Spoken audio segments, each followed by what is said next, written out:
नमस्कार। इस खास कार्यक्रम में आपका स्वागत है। मैं हूं अमन कुमार। जल के बगैर जीवन की कल्पना नहीं हो सकती है, ये बात हर व्यक्ति जानता है। और अब जानते हैं कि जल को लेके ये भी कहा जा रहा है कि अगला जो विश्व युद्ध होगा, मतलब अगली जो लड़ाई होगी सभ्यता में देशों के बीच, उसमें कहीं ना कहीं जल भी एक बहुत बड़ी वजह होगी। फिर भी हम इस जल को बचाने के लिए बहुत ज़्यादा जो है अभी भी वो काम नहीं कर रहे हैं। बहुत जल का अपव्यय हो रहा है और जो जल है भी उसमें एक बड़ा हिस्सा वो दूषित जल है। आज हम चर्चा इसलिए कर रहे हैं इस बात की क्योंकि विश्व जल दिवस आज है। विश्व जल दिवस पे चर्चा करने के लिए हमने आज अपने स्टूडियो में दो खास मेहमानों को बुलाया है, जो सिर्फ एयर कंडीशन में बैठ के जल जीवन की समस्या पे चर्चा नहीं करते, बल्कि उन्होंने एक लंबी यात्रा जल संरक्षण के क्षेत्र में की है। हम दोनों का स्वागत करते हैं। सबसे पहले हम स्वागत करेंगे श्री सरयू राय जी का, विधायक हैं और जल संरक्षण की दिशा में लगभग जो है उनका 40 सालों का अनुभव है, उस क्षेत्र में काम कर रहे हैं। दामोदर बचाओ उनका आंदोलन है जो बहुत ही चर्चित रहा है झारखंड में। दूसरे हमारे आज अतिथि हैं श्री सिमोन उरांव जी, पद्मश्री हैं और जल संरक्षण के क्षेत्र में इनका भी बहुत योगदान है। और इससे इनके जल संरक्षण के क्षेत्र में इनके काम को देख के भारत सरकार ने इन्हें पद्मश्री से भी नवाजा है। हम चर्चा की शुरुआत सरयू राय जी से ही करते हैं। सर, आज विश्व जल दिवस है, तो हम चाहेंगे कि इस पे आप प्रकाश डालें कि आखिर ये जो जल की जो समस्या उत्पन्न होने वाली है आने वाले दिनों में, या सरकार जो है अभी से विश्व जल दिवस के मार्फत लोगों को जागरूक कर रही है, उस दिशा में हम कितने जागरूक हो पाए हैं अभी तक? क्योंकि विश्व जल दिवस एक दिन के लिए जागरूकता का कार्यक्रम बनकर रह गया। इसकी शुरुआत हुई उस समय लोगों ने कठिनाइयां अनुभव करना आरंभ किया था। अब कठिनाइयां हर किसी के दरवाजे पर आ गई है। जल की उपलब्धता भी हम लोगों के लिए प्रकार के रूप में बदल गई है। आज हम लोग हर आदमी बोतल बंद पानी का सेवन करने लगा है। पहले 1 लीटर की बोतल होती थी, आधा लीटर की आई, अब 200 मिलीलीटर की भी बोतलें आने लगी हैं। तो जो एक वर्ग है जिसके पास सुविधाएं हैं वो इसका इस्तेमाल करता है, मगर हम इस चीज़ का ध्यान नहीं रख पाते हैं एक सामूहिक दायित्व के नाते कि जल एक ऐसी संपदा है जिसको प्रकृति ने हमको मुफ्त में दिया है। हमारे जीवन यापन के लिए जिन वस्तुओं की जितनी अधिक आवश्यकता होती है, प्रकृति ने उनकी उतनी ही प्रचुर मात्रा दी है और उनको उतना ही मुफ्त में दिया है। हवा के बिना हम कुछ क्षण जिंदा नहीं रह सकते हैं, हवा पर्याप्त मिली है। वैसे ही जल की भी मात्रा थी कि जल को हम बिना शुल्क दिए मुफ्त में ही जल का उपयोग करते थे। अब हम जल के लिए शुल्क देने लगे हैं। जल की मात्रा पूरे ब्रह्मांड में कहिए या हमारी पृथ्वी के पर्यावरण में कहिए, वो बराबर है। सूर्य हमारे नदियों से तालाबों से जल का शोषण करता है, बादल के रूप में संचित होता है, फिर वो बरसता है। अब यही बात आती है कि हमारी आबादी जिस तरह से बढ़ रही है, खेती आदि के मामले में जिस तरह से जल का उपयोग होने लगा है ज़्यादा, तो हम जल संचय कैसे करें? जल की मात्रा बराबर है, धरती पर जल गिरता है और जल बह के चला जाता है नीचे समुद्र में। हम कितना रोक सकें उसको, आज ज़रूरत इसी की है। और जल के बारे जो समझदारी है, वह समझदारी गांव में रहने वाले सामान्य व्यक्ति की अलग है, और जो इसके बारे में शोध कर रहे हैं, नीतियां बना रहे हैं, जागरण कर रहे हैं, उनकी अलग है। आम आदमी तो यही देखता है कि हमको कितना नज़दीक पर्याप्त जल मिल जाए जिसका हम उपयोग कर सकें, पीने के लिए भी और खेती करने के लिए। वह इसके विज्ञान में नहीं जाता है इतना, न उसकी तकनीक में जाता है, न सरकारें क्या योजनाएं बना रही हैं उसमें जाता है। उसको लगता है कि हमारे खेत में और हमारे घर में उतना पानी रहना चाहिए और उस समय वह पानी मिलना चाहिए जब हमको ज़रूरत हो। नहीं ऐसा मिलता है तभी व्यक्तियों को कठिनाई होती है। अब कई गतिविधियां हमारी आर्थिक हो रही हैं समाज में, जिसका प्रभाव पूरे पर्यावरण पर पड़ रहा है। उसका प्रभाव वर्षापात पर भी पड़ रहा है। कभी अधिक बारिश हो जा रही है, कभी कम बारिश हो जा रही है, कभी कम दिन में ही ज़्यादा बारिश हो जा रही है। तो ऐसे में उसको रोकना, उसका संचय करना भी बड़ी कठिन होता है। जी। और जल के बारे जब हम सोचते हैं तो जितना सतह जल है उससे अधिक तो भूगर्भ जल का हम उपयोग करते रहे। एक सीमित गहराई में कुएं बनते थे, सालों भर लोग उसका उपयोग करते थे। चापाकल आया, बोरिंग आया, डीप बोरिंग आ गया। अब हम धरती के पेट में बहुत दूरी तक छेद बनाकर वहाँ से पानी निकालना चाह रहे हैं, तो जितना नीचे जाते हैं पानी की गुणवत्ता उतनी ही कमज़ोर होती है।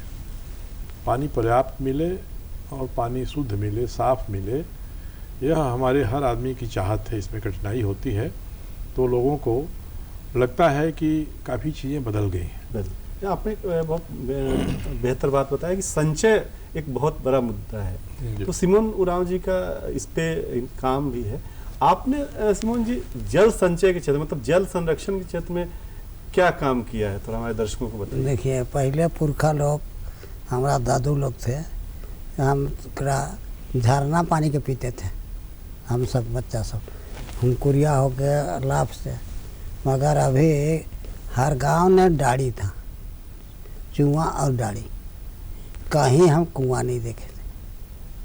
मगर जैसे जैसे हमारा का विनाश होते जा रहा है पानी का, कि टोटल डाड़ी ख़त्म हो गया, चूहा भी ख़त्म हो गया। बहुत आदमी कुआं कोड़े 10 फीट, 15 फीट, 20 फीट, वो भी ख़त्म होते जाया है। तब चापाकल और बोरिंग चल रहा है। हम रोके वो 40 साल पहले कि आप सब कुआं, चापाकल और बोरिंग के वजह 5 घर के 6 फीट कुआं दीजिए पीने के लिए, वो ऊपर के पानी के झोंकेगा। मगर नहीं माना कोई, और कहता है कि समुद्र का पानी के निकलाएगा, थोड़ा ही पानी हटाएगा। अरे तो ठीक है, तो समुद्र के निकलाएगा। अभी छोटका कुआं जितना जो चापाकल और बोरिंग हो गया ना, जितना किसान छोटे छोटे कुआं बनाया था ना, हम 25 ठो कुआं का सर्वे किया, 20 फीट और 30 फीट और 40 फीट का। बरखा में पानी नहीं है, बताइए। बहुत अफसोस लगा हमको। हम कह के खन बरखा समुद्र का पानी के नहीं निकला थे बोरिंग, सारा किसान के मार दिला तोहरे से ले। हम सबके कहली कि जितना नाला है, झरना है सके, कि हर गांव में बैठ के विचार करा और अपन गांव के सहयोग से बांध बनावा, चेक डैम बनावा, तालाब बनावा, कह के सबके बैठ के विचार कर ली। हमें कौन गांव के बैठाए के बात करत रही। तो सेखन तो बहुत आदमी नहीं सोचत रहे कि पानी कहाँ जा सके। और सेल बता थी कि सब मायने गला, और एखन हमरे ठीन कर से करीब 4 गो 5-6 गो झरना रहे। गर्मी में 3 फीट पानी बहत रहे नाला में, 25 फीट 20 फीट नाला रहता। तो हम कहली हमरे के हीरा तो रोज भगत है, तो हीरा के धरा हो जनूबी। तब वो बैठ के कर सके 3 साल हमके समझाए के नहीं लगल आदमी, और समझाए के कर से करीब हम सर्वे करे लगली। बस नंदा से करे दे मुड़ामू तक सर्वे कर ली। तो एक जगह देख ली 45 फीट बांधल से और 10 फीट गढ़ा करल से एक तरफ पानी के डहर बनाए दिली 5,500 फीट, और एक तरफ 3,500 फीट, और एक तरफ 4,500 फीट। और एखन 6 गो बांध बना ली, तो 3 ठोने खेत बनलक, 400 एकड़ बनलक। वहाँ एक फसल नहीं था, 2 फसल होगा। और कर से करे गाय घाट जब बांध ली तो उस जगह 45 फीट ऊँचा, तो वहाँ से बांध ली और नाला निकला दिली 7 फीट और ले गली। तो वहाँ से ले गली चुंचका फड़ा, बरगी डाँड़, बरगी चौरा, भेड़ी कुदर, मूड़ा मरचा, चित्तो हथबोरा डाड़ नरपतरा इतना ठाव ने पानी बिना मशीन के हमारे मन चालू कर दिले और एखन पानी पूरा है।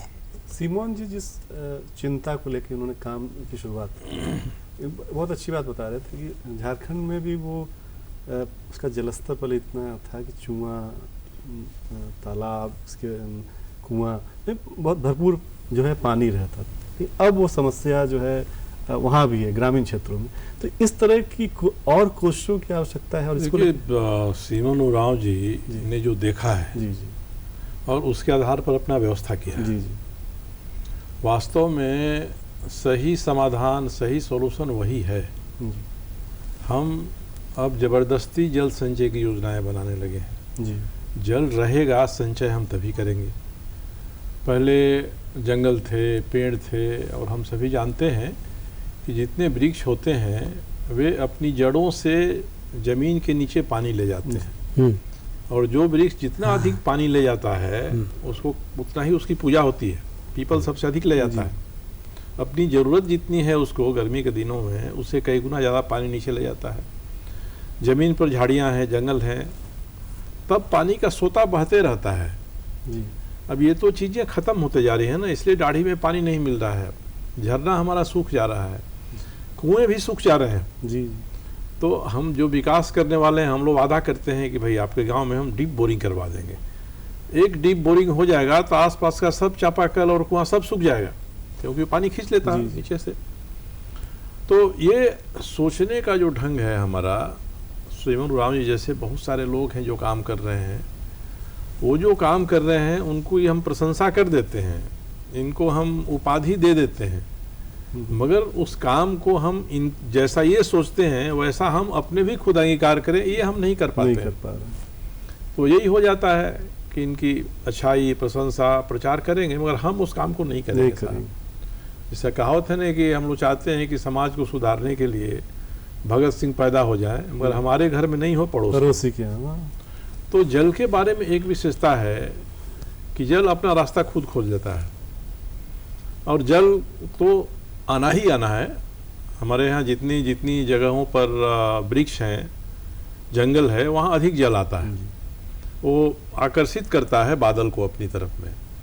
उसको हम काट रहे हैं, ख़त्म कर रहे हैं, वह कम हो रहा है। और अब समुद्र में या और कई जगहों पर जो व्यतिक्रम उत्पन्न होता है पर्यावरण में व्यतिक्रम के कारण से, तब हमारे यहाँ कई तरह के तूफान आते हैं, उसके कारण से बारिश होती है।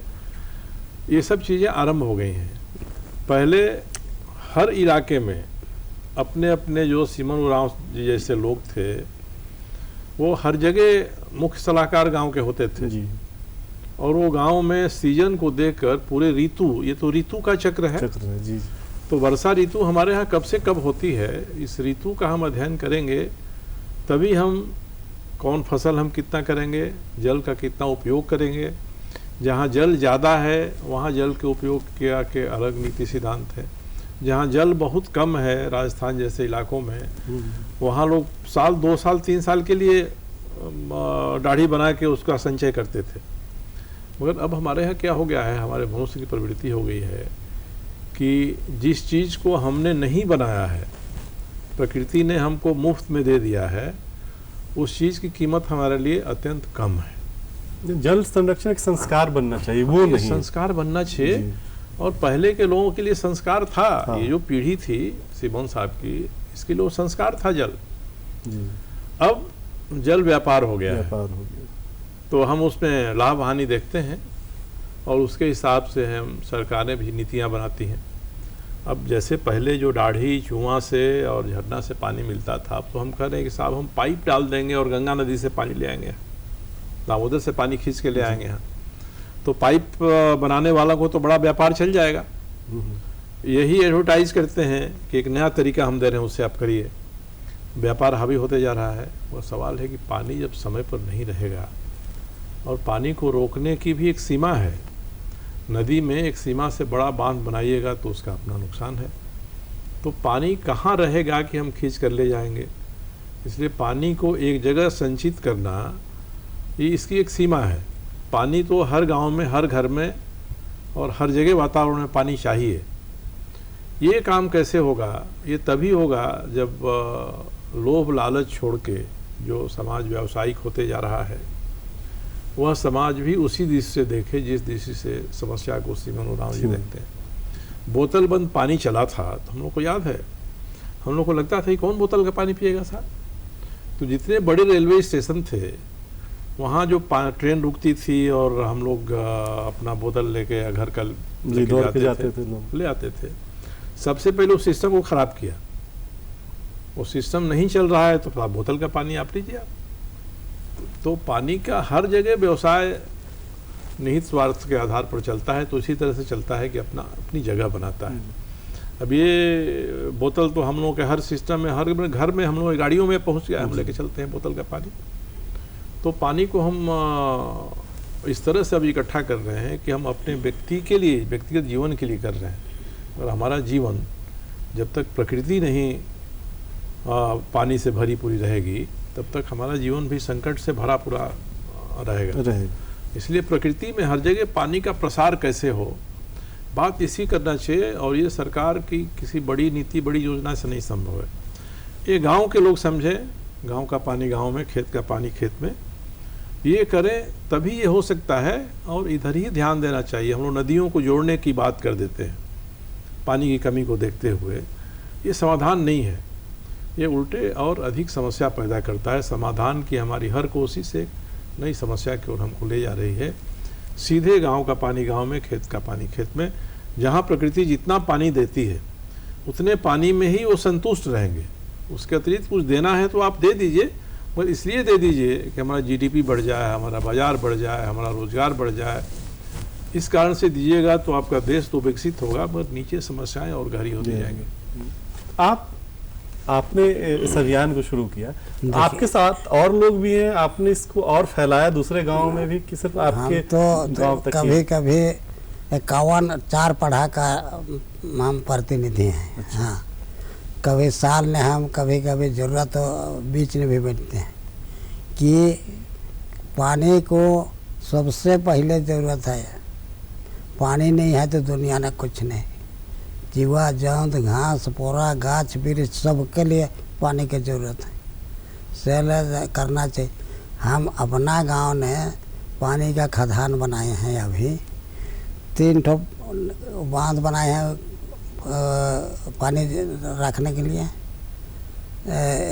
कर सके 2021 में सब जमा 7 को तालाब बनाए हैं और कर से करीब 10 को कुआं बना के आदि देखे और सीखे और करे और खाए और दूसरा का खिलाए। और एक तो के लिए देखे, सीखे, करे, खाए और दूसरा का करवाए। ये कहला सेल हर चीज़ ने हम जिसको कमाना है तो ज़मीन से लड़ो और बिजनेस करो, जिसको बर्बाद होना है तो आदमी से लड़ो। और दुनिया ने प्रेम नहीं है तो कोई धर्म नहीं है। और कर से करे जो आदमी सहता है से अब दिन लहता है, जो आदमी नहीं सहता से अब दिन बहता है। सेल हम ना जल एक कर से करीब जितना कुआं होला, तालाब होला, बांध होला, सारा पोखरा होला कि एक मंदिर है, जीवन का मंदिर है। सेल पानी के कर से करे मंदिर में 8 दिन एक दिन पूजा करे जाए, मगर तालाब होलक, बांध होलक, कुआं होलक, ये सब डाड़ी होलक, वहाँ दिन और रात पूजा कराए ना। सबसे बड़का मंदिर वो है। सेल हम ही चाहिए। सेल हम कहबो करीला नहीं छोड़ा न सके। हम कर से करीब हमार गांव ने खनो पानी का खदान 3 टोली ने 16-17 गो है। और एखन हम 1500 एकड़ कर पानी के नदी ने हम 9 साल से बहाई नहीं देखी। कैसे पानी अलग और कैसे गिलक से खो नहीं जाना था। या तो इन साल बहलक बता देती, जब तो ना साल नहीं बही रहे। सर एक समस्या और है, क्योंकि जो हमारा और सेल हम तालाब से यहाँ और खाली किसान ले तालाब से यहाँ चढ़ा थे और पिए ले तो हमारे घर गेहूँ बोतल कुआँ नहीं जाने ला काहे के बोतल और काहे के पानी से जन अभी गाँव बच्चा हुआ है। गांव घर में से सब हमरे बढ़िया से पियाते खाते और बढ़िया से रहते। हम बेड़ों ने 45 फीट कुआँ कोड़ी हाँ और कर से करीब गर्मी ने पानी घट गया।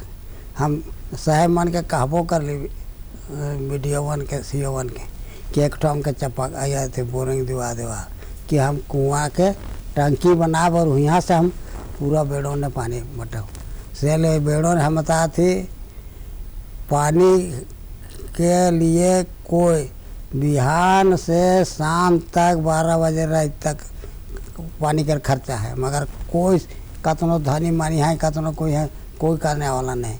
हम एगो कुआँ बनाए दे 20 फुटा कुआँ 1,17,000 कर रहे और कुआँ के बनाए के खन हम एगो अथी कर से करे मोटर बैठाए दे अथी टुल्लू मशीन और एगो कर से करे अथी कर रहे हैं। सर एक इस बार का जो विश्व जल दिवस पे भारत में एक थीम ये भी है कि सबको स्वच्छ जल जो है एक, लेकिन जो हमारे जल स्रोत हैं उसको हम प्रदूषित करने का कोई कसर नहीं छोड़ते हैं।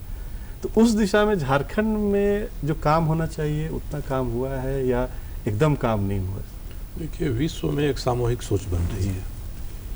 वह सामूहिक सोच 2000 में मिलेनियम डेवलपमेंट गोल के रूप में आई थी जी 2000 से 2015 तक। 2015 से 2030 के लिए सस्टेनेबल डेवलपमेंट गोल बन गया है जी। ये सारी चीज़ें जो 17 बिंदु हैं ये इसमें हैं जी। भारत सरकार के नीति आयोग ने भी उसको लिया है जी जी जी सर। और उसके नाते स्वच्छ जल की बात तो हम कर रहे हैं जी। मगर संभव कितना है कैसे है ये अगर हम सरकार की तरफ से कोई रास्ता नहीं दिखाएंगे सहयोग नहीं करेंगे और व्यक्ति संकल्प नहीं करेगा तो हम जल को क्या स्वच्छ मानते थे।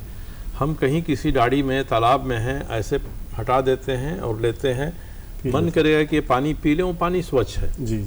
हर जगह तो हम मीटर लेकर नहीं चलेंगे नापें जी जी कि क्या स्वच्छ है क्या नहीं है। माइनिंग से भी कहा जाता है कि माइनिंग की वजह से भी हमारी जो नदियां हैं वो थोड़ी गंदी। जहाँ भी आप धरती में व्यवधान करिएगा कोई काम गहराई में करिएगा तो पानी पर असर पड़ेगा। सामान्य व्यक्ति गांव का इस बात को महसूस करता है, पढ़े लिखे लोग उतना महसूस नहीं करते, वो DPR बना देते हैं जी। आप जब कोई माइनिंग करते हैं 100 हेक्टेयर में 200 हेक्टेयर में तो हर जगह जल का स्रोत होता है जिसको हम लोग प्राइमरी सोर्स कहते हैं, प्राथमिक सोर्स जी। जहाँ ज़मीन पर पानी गिरता है और वहाँ से बहना शुरू करता है वो उसका प्राथमिक स्रोत हो गया और वही पानी नीचे जाता है, वही पानी गांव में जाता है, उसका हम इस्तेमाल करते हैं। वही पानी बड़ा नाला बनाता है, नाला मिलता है तो छोटी नदी बनती है और छोटी नदी मिलती है तो बड़ा नदी बनती है। तो ये जो पहला स्रोत हमारा है वो गांव का है, पहाड़ का है और माइनिंग उसी को डिस्टर्ब करता है जी। अनेकों उदाहरण है इसके। हम लोगों ने कहा है आप सारंडा में चले जाइए, लोहा का माइनिंग हो रहा है, गांव में पानी की समस्या हो गई है साहब। नदी का पानी लाल हो गया, प्रदूषित हो गया, ये अलग है, मगर जो गांव का जो पहला सोता था, प्राथमिक स्रोत था, वो डिस्टर्ब हो गया। माइनिंग सबसे बड़ा ही काम करता है जी। अब धरती के नीचे भी धारा बहती है, जी। धरती के नीचे धारा बहती है और माइनिंग करता है, उस धारा को ही रोक देता है। एक धारा निकलेगी धरती के भीतर से, वो सोता तो कहाँ जाएगा, जहाँ से रास्ता मिलेगा घूमते घामते वो 10 गांव तक जाएगा। हम माइनिंग करते हैं, उसको वहीं ख़त्म कर देते हैं, वो सोता खत्म हो जाता है, वो मर जाता है, पानी की समस्या पैदा हो जाती है। तो अब इतना दूर तक सोचने वाले जो अभियंता और अधिकारी थे अब वो नहीं है। अब हमको फटाफट मुनाफा चाहिए, फटाफट फ़ायदा चाहिए। अगर लगे कि इनके गांव के पानी के दाढ़ी को तोड़ दें और हमको 1 करोड़ रुपया मिल जाएगा तो कल 4 आदमी खड़ा हो जाएगा, रात में तोड़ देगा, खत्म कर देगा उसको। तो ये लोभ लाभ की बात जो ऊपर से चलते आ रही है, इसलिए मैंने कहा कि सरकारें थीम दी आपने, ये थीम ग्लोबल थीम है, सस्टेनेबल डेवलपमेंट गोल में पहले आया हुआ है। थीम तो स्वागत योग्य है, मगर हम इस थीम को साल भर कैसे लागू करें, हम क्या प्रयास करें। धीरे धीरे हो जाएगा कि स्वच्छ पानी का मतलब कि बोतल का बंद पानी, अब हर गांव में लोगों को पीने के लिए सप्लाई वही करिए, कुछ दिन मांग होगी राशन दुकान में, साहब जैसे आप चावल देते हो वैसे ही हमको आप पानी अभी दीजिए। बड़े शहरों में है, मैंने देखा कि हैदराबाद या हर दूसरे जगह हो जाएगा, हर गांव जगह। से आवाज आएगी कि हमारे यहाँ भी 4 बोतल चाहिए साहब, हमको 10 बोतल 10 पानी की जरूरत है। अब बेड़ो तो पानी का व्यापार बढ़ेगा। ये पानी तो वहीं से आएगा ना, पानी नदी से आएगा, पानी जमीन के नीचे से आएगा, पानी तो किसी फैक्ट्री में बनता नहीं। फैक्ट्री बनता नहीं, सही बात है। ये बहुत रोचक चर्चा हो रही थी और ये चर्चा आधे घंटे में खत्म नहीं हो सकती है, लेकिन हमारे पास वक्त की कमी है। आप दोनों मेहमान हमारे स्टूडियो में आए, आपका बहुत बहुत धन्यवाद। तो अगर आप भी अपने आने वाली पीढ़ियों को पानी देकर जाना चाहते हैं, उनका चाहते हैं कि उनका जीवन ज़्यादा बेहतर हो और राशन की दुकान की तरह बोतल में पानी उन्हें लाना ना पड़े, तो अभी से जल संरक्षण अपना संस्कार बनाइए, जल को सुरक्षित रखिए, संरक्षित रखिए। अगले सप्ताह फिर किसी दूसरे मुद्दे पर चर्चा करेंगे, तब तक के लिए पूरी टीम को आज्ञा दीजिए। नमस्कार। जी नमस्कार आपके 10